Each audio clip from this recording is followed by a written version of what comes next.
শাকিব ভাই আর রাজকুমার ইতিমধ্যে সিনেমা হলে চলছে, তারপরে তুফান, তারপরে দরদ, তারপরে নেক্সট কি শাকিব ভাইয়ার এর পরবর্তী প্রজেক্ট সেটা তোমাদেরকে জানাবো এই ভিডিওতে।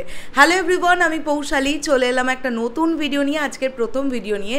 সকলকে জানাই ভেরি গুড মর্নিং, আশা করছি তোমরা সবাই খুব ভালো আছো। আমি প্রথমেই বিজয় টিভিকে অনেক ধন্যবাদ জানাতে চাই। পরিচালক হিমেল আশরাফজির একটি ইন্টারভিউ সেশন থেকে আমরা এই বিষয়টা কিন্তু জানতে পারছি এবং এই তথ্যটা উঠে এসেছে আমরা বলতে পারি, যেটা সকল সাকিবিয়ানদের কাছে অত্যন্ত আনন্দের একটা বিষয় এবং সিনেপ্রেমী মানুষদের কাছে প্রচণ্ড ভালো লাগার একটা ব্যাপার হবে বলে আমার মনে হয়। দেখো বন্ধুরা, আমরা সবাই ওয়েট করতে থাকি যে শাকিব ভাইয়ার নতুন প্রজেক্টের অ্যানাউন্সমেন্ট কবে হবে, কি বৃত্তান্ত ইত্যাদি ইত্যাদি। তো সেখান থেকে দাঁড়িয়ে দরদ এবং তুফান, রাজকুমার, এই তিনটে প্রজেক্টের নাম আমরা অনেক দিন যাবৎ জানি। নতুন কোনো প্রজেক্টের অ্যানাউন্সমেন্ট কিন্তু সেইভাবে আসেনি, কেননা এখনও তুফান রিলিজ বাকি আছে, দরদ রিলিজ বাকি আছে। তাহলে কি আমরা বলতে পারি মোটামুটি 2025 সালের একটা লাইন আপ আমরা আইডিয়া করে ফেলতে পারছি? কেন বলছি এই কথাটা তোমাদেরকে বলি এক একটা করে পয়েন্ট। প্রথমত বলি, বিজয় টিভিকে দেওয়া একটি ইন্টারভিউতে হিমেল আশরাফ ভাইয়া বলেছেন যে তুফান সিনেমার পরে শাকিব ভাইয়ার একটি নতুন প্রজেক্ট আসছে, যেটা ডিরেকশন দিতে চলেছেন ইন্ডিয়ার একজন নতুন ছেলে, মানে আবার একজন নতুন পরিচালকের সঙ্গে কাজ করতে চলেছেন মেগাস্টার শাকিব খান। অবশ্যই এই প্রজেক্টটা একটা ভালো প্রজেক্ট হবে, আমরা সবাই আশা রাখতে পারি। এবং যেহেতু হিমেল আশরাফ ভাইয়া শাকিব ভাইয়ার ভীষণ কাছের একজন মানুষ, তো সেখান থেকে দাঁড়িয়ে আমরা বলতে পারি বা এটা অবশ্যই আমরা জানতেও পারি যে তাদের কনস্ট্যান্ট আলোচনা চলতে থাকে, কিসের পরে কি প্রজেক্ট ইত্যাদি ইত্যাদি নিয়ে কথা চলতে থাকে। তাহলে কি তুফানের পরে ওই সিনেমাটার শ্যুট শুরু হবে, যেটা হিমেল আশরাফ ভাইয়া ইঙ্গিত দিলেন যে ইন্ডিয়ার একজন নতুন পরিচালকের সঙ্গে মেগাস্টার শাকিব ভাইয়া কাজ করতে চলেছেন? এটা গেল তো একটা দিক, এটা তো আসবে, মানে পরিচালক হিমেল আশরাফ ভাইয়া বলছেন মানে এটা একদম পারফেক্ট নিউজ, এটা আসবেই।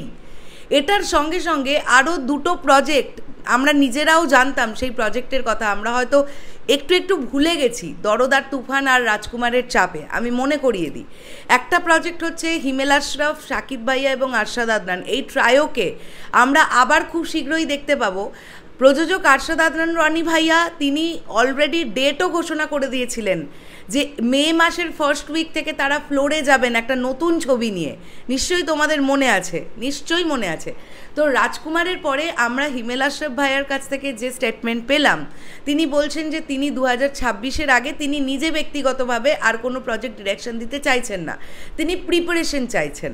তো সেখান থেকে দাঁড়িয়ে কি তাহলে এই প্রজেক্টটা যেটা ঘোষণা দেওয়ার কথা ছিল সেটা কি শিফট হচ্ছে পরের দিকে? আপাতত কি সেটা হচ্ছে না? এটা একটা কোয়েশ্চেনের জায়গায় থাকলো। আর দ্বিতীয়ত, অনন্য মামুন ভাইয়া একটি প্রজেক্ট বলেছিলেন যেটা এপ্রিল থেকে উনি শুটিং শুরু করবেন, যেখানে বলিউডের প্রথম সারির নায়িকাদের মধ্যে একজনকে আমরা শাকিব ভাইয়ার বিপরীতে দেখতে পেতে পারি। এই রকম একটা ঘোষণাও কিন্তু বা আঁচও কিন্তু আমাদের কাছে এসেছিল। তো সেই প্রজেক্টগুলো তো নিশ্চয়ই হবে। তাহলে সেই প্রজেক্টগুলো কবে হবে? এইগুলোই কি পরপর লাইন আপ শাকিব ভাইয়ার? এটা জানার জন্য আমি ভীষণভাবে এক্সাইটেড। তুফানের শুটিং শেষ হবে, তারপরেই পরবর্তী ছবির শুটিং শুরু হবে এবং আস্তে আস্তে আমরা সবটাই জানতে পারবো। আমার মনে হয় আমরা সবটাই ধীরে ধীরে জানতে পেরে যাব, তার জন্য আমাদের অপেক্ষা করতে হবে। তবে এই যে 2023-এর কুরবানি ঈদ থেকে শাকিব ভাইয়ার ক্যারিয়ারে যে নতুন একটা মোড় ঘুরলো না, এটা অব্যাহত থাক, আমরা এটাই চাই।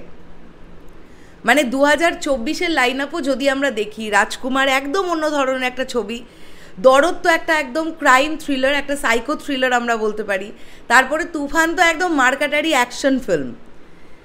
তো সেখান থেকে দাঁড়িয়ে এর পরবর্তীতে কী জনরার ছবি নিয়ে শাকিব ভাইয়া আসছেন এটাও দেখার জন্য আমি সুপার এক্সাইটেড।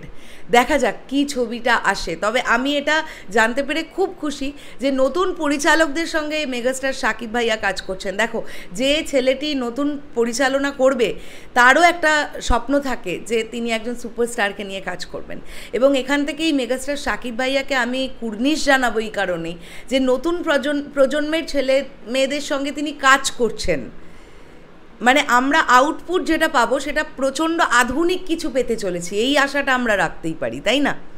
শেষ করলাম ভিডিওটা। তোমাদের কি বক্তব্য পুরো বিষয়টাকে নিয়ে অবশ্যই কমেন্ট করে জানিও। দেখা হচ্ছে আবার খুব শিগগিরই নতুন কোনো ভিডিও নিয়ে। তাহলে এখনের জন্যে টাটা।